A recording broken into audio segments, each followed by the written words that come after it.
भाजपा गुजरात फतेह करने के सभी पैतरे अपना रही है। पीएम मोदी ने चारों धाम की यात्रा भी कर ली, लेकिन उसके बाद भी जब गुजरात की सत्ता हाथ से फिसलती नजर आई तो भाजपा ने एक और दांव खेल दिया, यूनिफॉर्म सिविल कोड। तो क्या अब ऐसा माना जाए कि यूसीसी ही वो चाबी है जिससे गुजरात के चुनाव में जीत के परचम लहराए जा सकते हैं? क्योंकि भाजपा ने सभी दांव अपना लिए हैं, तो क्या अब यूनिफॉर्म सिविल कोड के जरिए धर्म का एक नया कार्ड खेलने की कोशिश भाजपा कर रही है?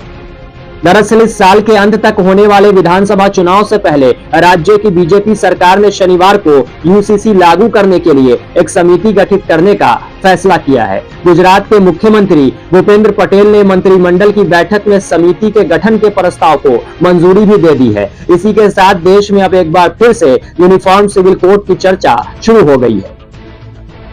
बीजेपी का कहना है कि इस कानून के लागू हो जाने के बाद लैंगिक समानता आएगी और कई मामलों में लोगों को समान न्याय मिलेगा। वहीं जब इस बारे में दिल्ली के सीएम अरविंद केजरीवाल से सवाल किया गया तो उन्होंने भाजपा पर जमकर निशाना साधा। केजरीवाल ने कहा कि उनकी नीयत खराब है। संविधान के आर्टिकल 44 में साफ साफ लिखा है यूनिफॉर्म सिविल कोड लागू करना सरकार की जिम्मेदारी है। तो सरकार को यूनिफॉर्म सिविल कोड बनाना चाहिए, ऐसा बनाना चाहिए जिसमें सभी समुदायों की रजामंदी हो। सभी समुदायों को साथ लेकर यूनिफॉर्म सिविल कोड बनाना चाहिए। मैं आपको बताता हूँ, संविधान के आर्टिकल 44 में साफ साफ लिखा है कि ये सरकार की जिम्मेदारी है यूनिफॉर्म सिविल कोड बनाना।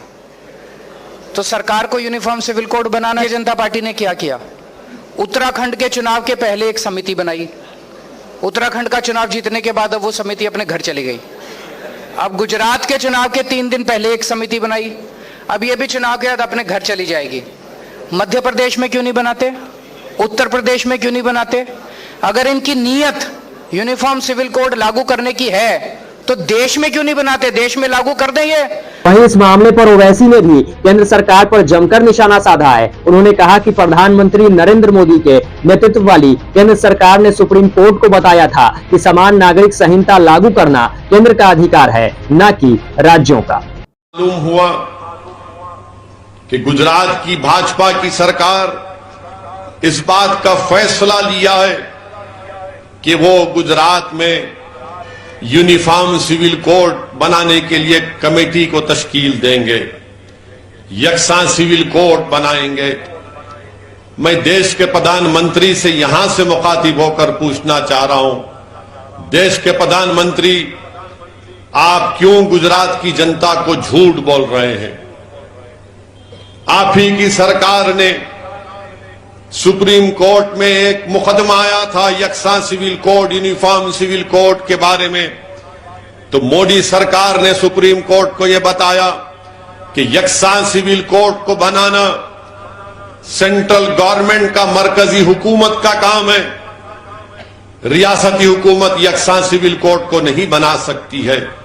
ये सुप्रीम कोर्ट में मोदी की हुकूमत ने सुप्रीम कोर्ट को बताया। और आज यहां पर गुजरात में बीजेपी की सरकार, क्योंकि चुनाव विधानसभा के होने जा रहे हैं, ये ऐलान किया कि हम एक कमेटी बनाएंगे यकसा civil code, uniform civil code के नाम पर।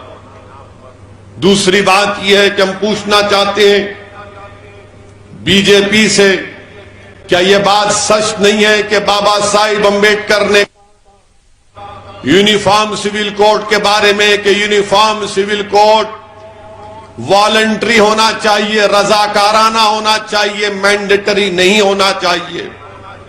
और बाबा साहेब अम्बेडकर ने कहा था कि अगर कोई किसी मजहब को नहीं मानता, उसके रिलीजियस बिलीफ नहीं है, तो वो ऐसे कानून को माने। और हमारे देश में वैसा कानून है।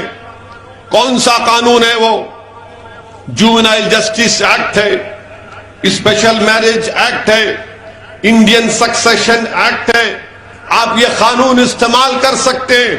बहरहाल गुजरात में चुनाव है और भाजपा इस चुनाव को जीतने के लिए सारे पैतरे आजमा रही है। वहीं केजरीवाल भी धार्मिक कार्ड खेलकर गुजरात में अपनी पैठ बनाना चाह रहे हैं। मतलब केजरीवाल की चाह है कि पीएम के गृह राज्य में घुसकर भाजपा को पटखनी दी जाए। उधर भाजपा भी गुजरात में अपनी पकड़ मजबूत करने के लिए सारे दांव खेल रही है। अब देखना है राजनीति की इस बिसात पर शह और मात का खेल और कितना दिलचस्प होता है। Bureau report, the volt.